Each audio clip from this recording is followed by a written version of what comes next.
اللهم بارك على محمد وعلى آل محمد كما باركت على إبراهيم وعلى آل إبراهيم إنك حميد مجيد. किताब उल जिहाद की बल हदीस शरीफ है द मजमुई दर्स 1289 नंबर हदीस शरीफ है 1290 वआन अबी सईद अल-खुदरी रज़ियल्लाहु अन्हु क़ाल सैयदुना ज़मून सरदार हज़रत अबू सईद खुदरी रज़ियल्लाहु अन्हु ने रिवायत थे फरमाइली दी अबू सईद खुदरी रज़ियल्लाहु अन्हु द पैगम्बर अलैहिस्सलाम दी सहाबी लदी अल्लाह पाक ज़मून द तरफ और द टोल उम्मत द तरफा बेहतरीनी बदली वर्की यो वड़ा वाक़या बयान करी दा क़ाल अता रजुलुन रसूल अल्लाह सल्लल्लाहु अलैहि वसल्लम यो साहिब पैगम्बर अलैहिस्सलाम लराल यो साहिब पैगम्बर अलैहिस्सलाम लरालू पैगम्बर अलैहिस्सलाम खिदमत अक़दस के हाजिर शो फ़क़ाल पुख्तन अवका वीवेल अय्युन्नास अफ़ज़लु ख़ल्क़ों की कम कस बेहतरीन कस दे इंसानों की कम इंसान बेहतरीन दे सड़ों की कम सड़े बेहतरीन दे क़ाल नबी अलैहिस्सलाम वर्तो फरमाइल मुमिनुन युजाहिदु बिनफ्सिही व मालिही फ़ी सबीलिल्लाह पटोल इंसानों की पटोल खल्क़ों की पटोल सड़ों के बेहतरीन अगर ईमानदार दे अगर मोमिन दे युजाहिदु बिनफ्सिही ची जिहाद कई लग्या दे जान पर ज़रिए सरा खपल जान और जिहाद की पेश कई वमालिही और खपल माल लगोल सरा जिहाद कई फ़ी सबीलिल्लाह द अल्लाह भला रखी जान माल सरा जिहाद को उनके मोमिन नबी अलैहिस्सलाम फरमाइल तोल खल्क़ो न बेहतर दे। अल्लाह पाक कुरान शरीफ की फरमाइली दी यो अगर ईमानदार दे चकोर की नास दे और यो अगर ईमानदार दे चिपो सहरागानों की प समंदरों की पगरुनों की पदश्त व बयाबानों की द दुश्मन खिलाफ जंगी कि अल्लाह पाक वही द्वारा बराबर निशी की दे। बहरहाल जान और माल सर जिहाद को उनके दादा ठोल न बेहतरीन मोमिन दे बेहतरीन कस दे। क़ाल सुम्मा मन अगर साहिब बिया पुख्तना का जीवी दपसी बिया दुम नंबर की कम बेहतरीन सड़े दे। क़ाल नबी अलैहिस्सलातु वस्सलाम फरमाइल मुमिनुन अगर ईमानदार बेहतरीन दे फ़ी शिआबिम मिन अश्शिआबी च द घर पर दर की वी शिआब गाठी तवई वादी तवई खड़ तवई द घर पर लमन की चिकम जे वी आगे तवई और डाका बुंद द घर पर लमन की वी द खल्को ना अलग तलग जुदा याबुदुल्लाह अलतकी द अल्लाह बंदगी कई द अल्लाह इबादत कई दे खल्को ना वाली बियल शवे दे व यदउन नास मिन शर्रिही पदे वजह खल्को ना बियल शवे दे च खलक द खपल शर न बचकोल गवाड़ी च जमा शर खल्को ता व न रसी। मुत्तफ़क़ुन अलैहि दा हदीस मुत्तफ़क़ुन अलैहि दे हदीस की यसो खबरें द तवज्जो काबिली दी रुम्बने खुदा च टोलो न बेहतर खलक अगनी खपल माल और जान सरा जिहाद कई द अल्लाह लार की जिहाद कई दा बेहतर खलक बिया यो फरमाइल च आगा खलक च खल्कुना यो तरफ तई खल्को सर डेर मेल जोल न कई द अल्लाह इबादत कई खुदा खलक पसवा जब रिखी खल्को सर एकरका या नफरत न दे द खल्को खबरी नशी बर्दाश्त कोले कमज़ोर दे नो बर्दाश्त शरा की नहीं बिया हो जंग कोमा नो द जंग न बच के दो दपारा यो तरफ तशवे उस दा मसला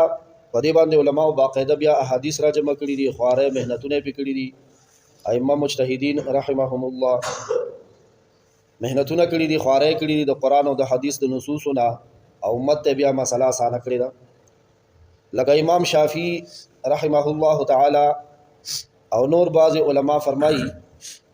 च न बई खल्को सरा इख्तिलात और गडुन दा अफजल दे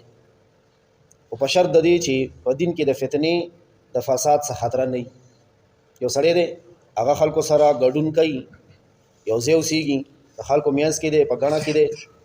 खुदे दुमरा द ईमान और यकीन और नेक अमल और अखलाक दुमरा बराबर दी च द से खतरा निश्ता दे द फितने ना द दिन पर हक लदत से खतरा निश्ता दे। इमाम शाफी रहमहुल्लाह फरमाई दा से कस दे खल्को की उसीगी खु जुमहूर उलमा फरमाई गण उलमा कसीर उलमा फरमाई چې دا حدیث کوم کې چې نبی له صلوات والسلام په دویم نمبر کې افضل هغه کس ته ویلو چې هغه بس یو خور کې اوسېږي د غره په لمن کې اوسېږي او د الله پاک بندگی کوي خلک د خپل شر نه محفوظ کړي دا بهترین کس دی. الله پاک دی مونږ ته دا خوی را نصیب کړي چې زمونږ د لاس د جبې او د خپې د ضرر نه نور خلک بچي. حدیث کې نبی علیہ السلام فرمایلی دی المسلم من سلم المسلمون من لسانه و یده.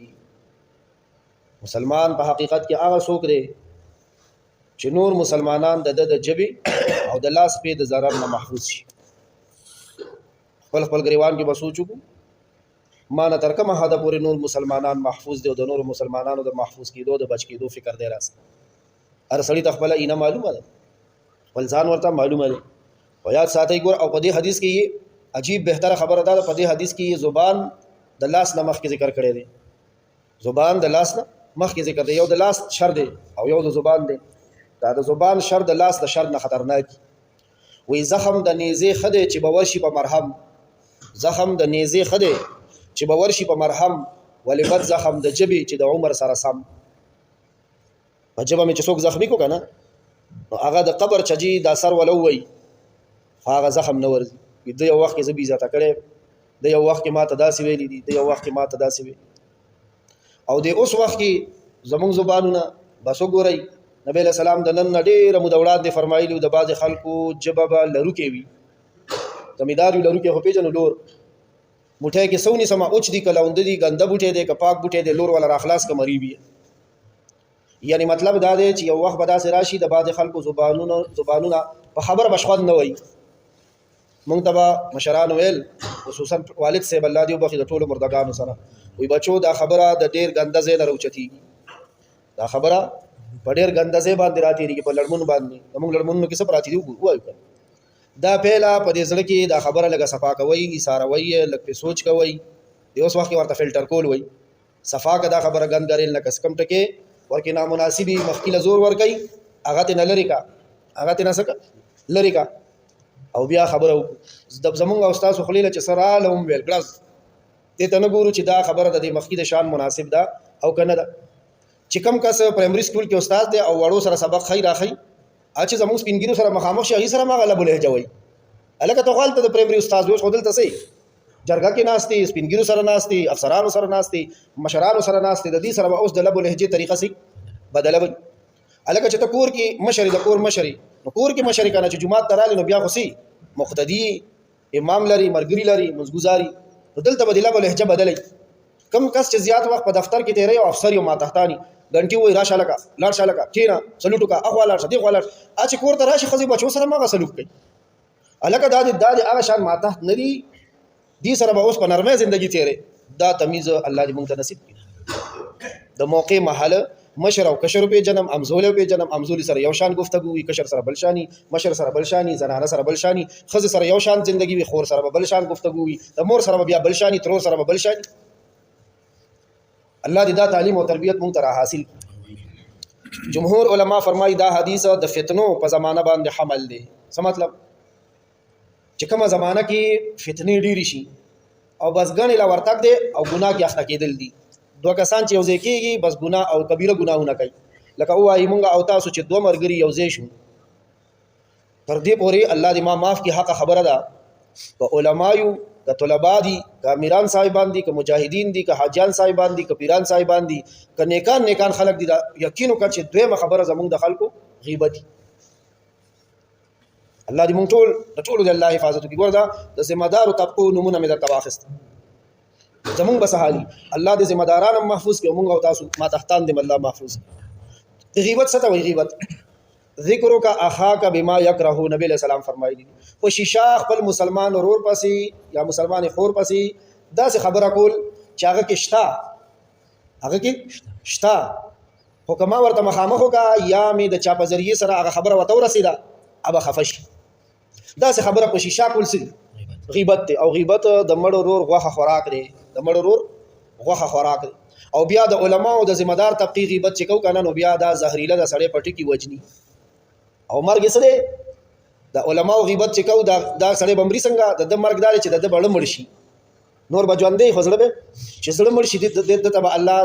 د په هیر هم نه را یادېږي چېرته د خطا نه هم ورته الله نه را یادېږي دنه به نیک کار نه کېږي چې ډېر مړ شو بس هماسې چې زندګي تېروي بیا خبر را نه اوږدېږي په بهرحال د فتنو د زمانې په حق دا حدیث دی چې کله فتنې عامې شي نو بیا بهتره دا ده چې سړی سوي یو طرف ته یا دا د هغه کس په حق ده چې مونږ وایو که نه هلکه که ګپ نه منې بیا حجره کې مه کښېنه ښه وایو داسې که حجره کې چې کښېنې نو دې کې به هر رنګه خبره څه کېږي راځي او که ګپ نشي منلی نو بیا ته څه کېږه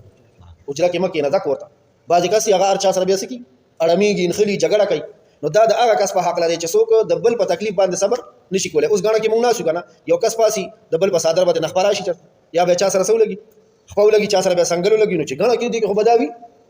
نو چې څوک دا شیزونه نشي برداشت کولی هغه دې ګڼې له نه ځي دا مطلب تې وانه چې جومات ته به نو زغر کم نه کوي جومات ته ټول راځئ دا مطلب نه داسې مثال مې ویلو په مثال خو شکر دی ټول پوهېږئ جومات راته پرې نه چې تا ویلي چې نه به راځئ هغه بیا کوم عقلتوب دی کوم سړی چې د خلکو ایذا تکلیف باندې صبر نشي کولی زغملی نشي برداشت ورکینی تحمل ورکینی هغه د مهربانیو کې خلک د سلامت وساتي او دې نه یو طرف ته شي صحابي راغلی او نبی علیه صلات وسلام ته عرض کړی وایي جی نجات پس کې دی نجات پس کې دی د څه شي نجات په موږ ډېر خطرناک سټیشنونه را روان دي چیک پوسټونه د ځنکدن چیک پوسټ آی سی یو واټ کې وایي وینټیلیټر باندې به هم که په ویڼه کې به مې سر پروت وي که ټوکړي به مې کفن کې راجمع شي که نه که د ټرک جوړې لاندې به چخني شم که په بجلی کمایې به مې وخوري مرګ شته که نشته نو دا زما اخرنۍ دا ساه به مې د سینې نه څنګه وځي دا سخت سټیشن زموږ په سر پروت په دې کې به څنګه بچ کېږم صحابي پوښتنه کړې ده د تکلیفونو او د سختو نه به پسه بچ کېږم بیا د قبر شپه مې شته دی ستاسو شته که نشته د قبر شپه شته دی دا تبی را پسې خول شته دی نو دغه شپه دا سخت سټیشن زما په سر پروت دی یقیني دی یقیني دی یقیني دی دا به څنګه اسانېږي دلته به پسه بچ کېږم بیا به قبر نه راپاسم هغه ځای کې به پسه بچ کېږم ځمکه د تانبې نور یو نیزه راټیټه یو نیزه دا مطلب چې لاس اوچتوم ورسره لاس لګي د نور ککوړي سره دلته به د ګرمۍ نه څنګه بچ کېږم په پولیسرات باندې تېرېدل دي 1500 کاله مزل دی پې 13 ورځ هم د هغې وضاحت شوی دغه سخته مرحله مې په سر پرته ده دا سټیشن او دا به تېروم دا د زهر ګوټ پمپ د تېروم دا به څنګه اسانېږي نو نبي علیه صلات وسلام ورته وفرمیل خپله ژبه ګونګه کا یو څو کارونه وکړه نمبر 1 خپله ژبه ګونګه کا یعنی بې ضرورته خبرې مه کوه دا صفت چې چاته الله نصیب کړي دا ټول نه اوچت نیک سړی د ضرورت خبره دویم تاله د ستا کور ځای درکړي تعالی د ستا کور ځای درکړي دا بعضې خلک مونږ ته وایي ستا چې کور ته چې راننوځم سمې اور را باندې بل شي هر سره ته چې بهر وځم سمې کور کې کور دې درله ځای درکړي کور دې خوري نه مطلب دا دی د جومات نه د حجرې نه د میلمه نه د ډیپټۍ نه کوم وخت فارغه شو دا لاره کوڅه کې مه تېرو دا کوم ځای کور کې که نور هېڅ هم نه د واشروم لوټې راواله او هغه څه کړه شوړه که پاکې جالو ته وګوره بره دې سره غریبي راځي دې جالو سره چې که پورې جالو نیسه او پخپله دا صفا کړه ټول چت روسنډه صفا کړه اسبابونه بې ځایه دي اسم کا یو به د پیغمبر علیه صلات وسلام په سنت عمل شي مونږه پښتانه د کور کار باندې شرمېږو دا د پیغمبر طریقه ده الټه چې څوک یې کوي هغه پورې خاندو دا د ښځې نه یېرېږي ښځونک دی داسې مه وایئ ما تاسو ته ایمان ویلی دی که نه ایمان کې یو پاریز دا دی چې پیغمبر علیه السلام سره وړي د هغې پورې به خندا کوو که نه به کوو او چې وشي ور پورې اسلام کې بیا سړی پاتې شو کووتو هر څه ته سوچ کوئ په کور کې خاشه پرته جارو راول د کور لږ کارونه دي کور خو پوره فیکټري ده لږ کار پکې وکړه تعالی د ستا کور ځای درکړي نو ته به بچ شي په دې مرحلو کې چې دا ځنکدن دا کوم د آخرت مرحلې مې ویل او دریم نمبر خپله ګناهونه ځان ته رایادوه او کله کله جاړه ګناهونه هم شته که نشته ظلم زیاتی هم شته که نشته هغه ځان ته رایادوه او جاړه په دې سره به تا ته نجات حاصل شي یا ارحم الراحمین یا ذا الجلال والاکرام یا ذا الجلال والاکرام اللهم